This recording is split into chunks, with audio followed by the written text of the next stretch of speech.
Good morning, Namfita. Today, our group will present about Sampit conflict. Our group members consist of me, Danesh Lucetta, and my friend Richardo Davindra. What we will be discussing here is the history of Sampit conflict and the theories that are relevant, which are intercultural communication in context, community building, the challenges of intercultural communication, and the ethical considerations. So, what is Sampit conflict?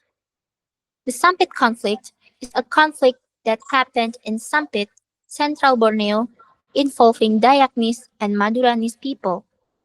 The incident occurred on February 18, 2001, and lasted for several months. The conflict initially originated from land and natural resource conflicts between the Dayak people, the indigenous inhabitants of Kalimantan, and the Maduranis, who are the migrants who had come to the area in search for work. The economic hardship and competition over natural resources fueled tensions between the two groups, which caused the Sampit conflict. And the tensions between the two groups started after a group of Dayaknis people attacked a Maduranis person's house named Matayo, which then killed four people and one had a serious injury. This conflict then got worse when some Maduranis people visited a Dayaknis person's house named Timil, who had suspected of hiding one of the attackers of the Maduranis people. Timil was then taken into custody by the police, but disgruntled Maduranis people set his house on fire. The angry Maduranis people also attacked the home of a Dayak relative, killing three people. For 2 days after the attack, Matayo's house and the Maduranis had the control of the city, even exploring Dayak villages.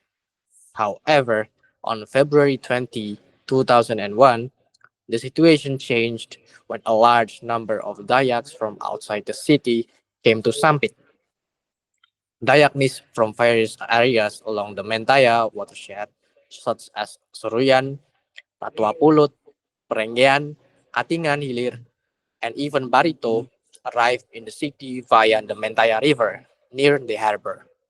Hundreds of Dayaks sneaked into Bamang and the nearby area, which was the center of Maduranis people and also the center of Maduranis houses. And then they managed to fight back against the Maduranis who gathered at various points in Sampit. As a result, the Sampit riots spread throughout the village.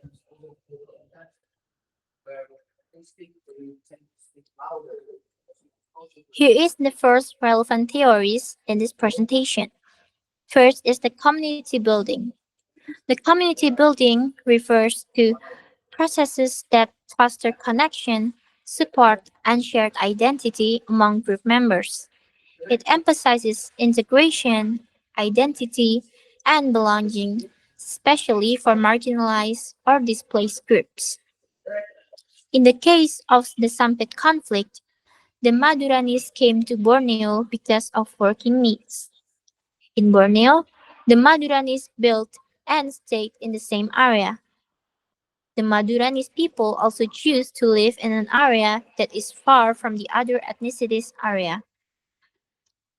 The community building in the Sampit conflict failed because of the lack of meaningful connections between the Maduranis migrants and the local Dayaknis. Although Maduranis settled in Kalimantan for economic reasons, their tendency to stay in the Dayaks area inadvertently offended the Dayaknis. Their interaction was limited and there was no effort made to build mutual understanding. As a result, instead of forming an even wider community, the two groups live separately, causing sudden conflicts when tensions rise. This is followed by the violence on both sides. And then moving on to the next theory is the intercultural communication in context, which we have later on. We have three main points. The first one is communication is rule governed. Cultures have specific norms guiding acceptable communication behaviors. The Dayak, in this case, and the Maduranis had different communication norms.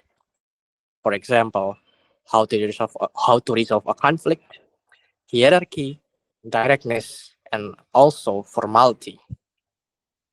The Maduranis were seen as confrontational by the Dayak, who emphasized community harmony. These conflicting traits created communication breakdowns, making it difficult to resolve conflicts peacefully. And then the second one is communication is shaped by physical context, like location, space, and also clothing, and social context, like relationships, status, and formality. In the Sampit conflict, the close living areas of different ethnic groups separated communities, and unequal access to land and jobs increased the tension in this conflict.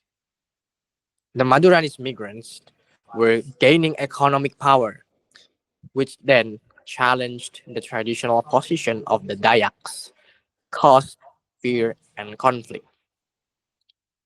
And then the third one, we have intercultural miscommunication. So it is about differences in how people speak and use their body languages. Like, for example, eye contact, gestures, or how direct they are. This can lead to conflict if then being misunderstood. In this case, the Dayak and the Maduranis were likely to have different ways of communication, and these differences may have been seen as rude, disrespectful, or threatening. For example, one's group's strong way of speaking or using gestures might have felt aggressive to the other, which increased the tension between the Maduranis and the Dayaknis people.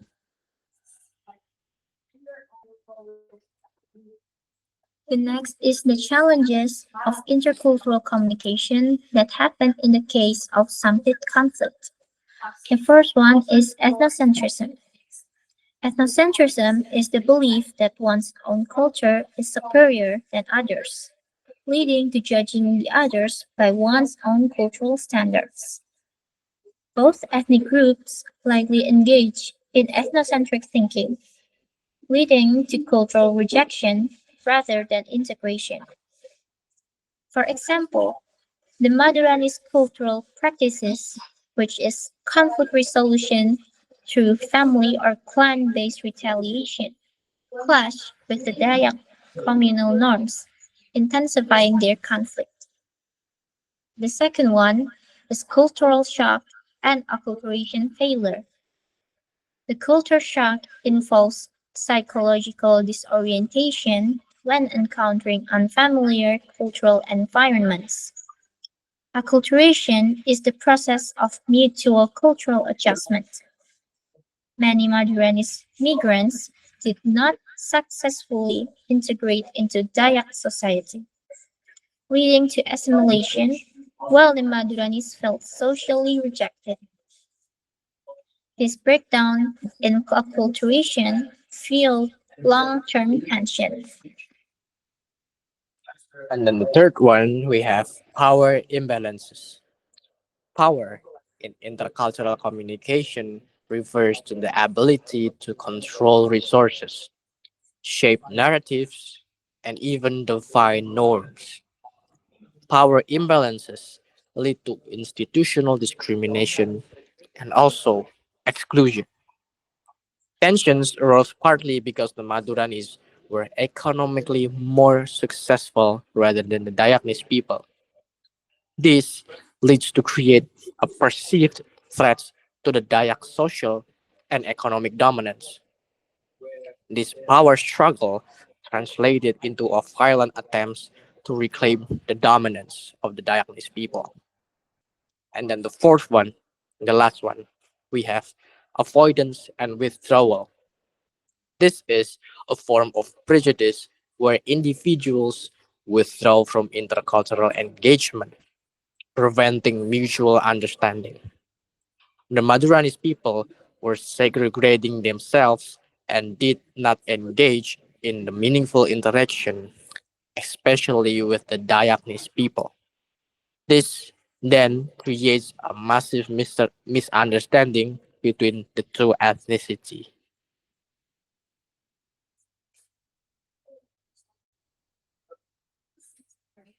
Next, we will talk about the ethical considerations.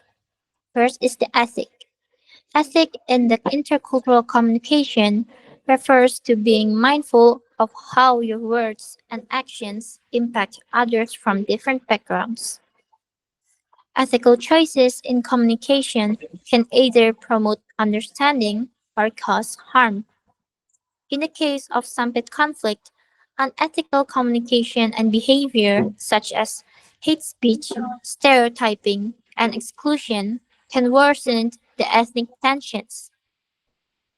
Failure to promote respectful dialogue and ethical engagement between the Dayak and Maduranis communities deepened distrust and violence. And also, the second one is universalism versus relativism. Universalism is a belief in a fixed ethical standards, like human rights, regardless of a cultural context, while relativism accepts that ethical decisions depend on cultural norms and also local context. The violence in this case, such as killings or maybe burning people's house, forced displacement in Sampit, violated universal ethical principles such as the right to life and protection from discrimination.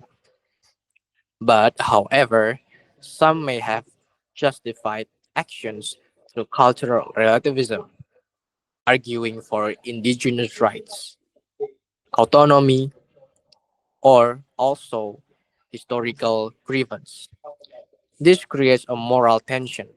How do we uphold universal rights while respecting cultural context? Because in this case, the two ethnicities that collide were going under their cultural beliefs. The Dayanese people have the right to claim their own land and also have the right to protect their cultural differences.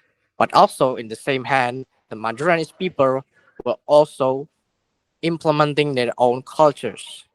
So these two cultures collide, resulting the question, how do we uphold universal rights while respecting cultural contexts?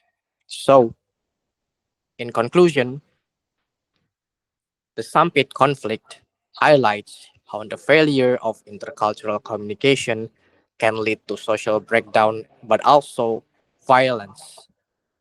Differences in communication styles, cultural norms, and values between the Dayak and Maduranis people created misunderstanding, mistrust, and also resentment.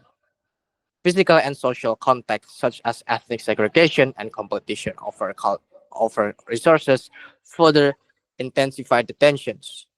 Key intercultural challenges such as ethnocentrism, culture shock, acculturation, failure, and power imbalances played a major role in shaping the conflict, and the lack of ethical engagement, dialogue, and mutual understanding allowed prejudice, stereotypes, and spread, hate speech to spread unchecked. Also, analyzing the Sampit conflict through the lenses of intercultural communication in context, community building, and ethical considerations shows the urgent need for inclusive policies, intercultural competence, and proactive conflict resolution. Only by respecting cultural diversity and promoting communication grounded in empathy and fairness can similar tragedies be prevented in the future. So, that is all from our group, Memvita. Here are the references that we use to make this presentation. And thank you so much for listening to our presentation. Goodbye.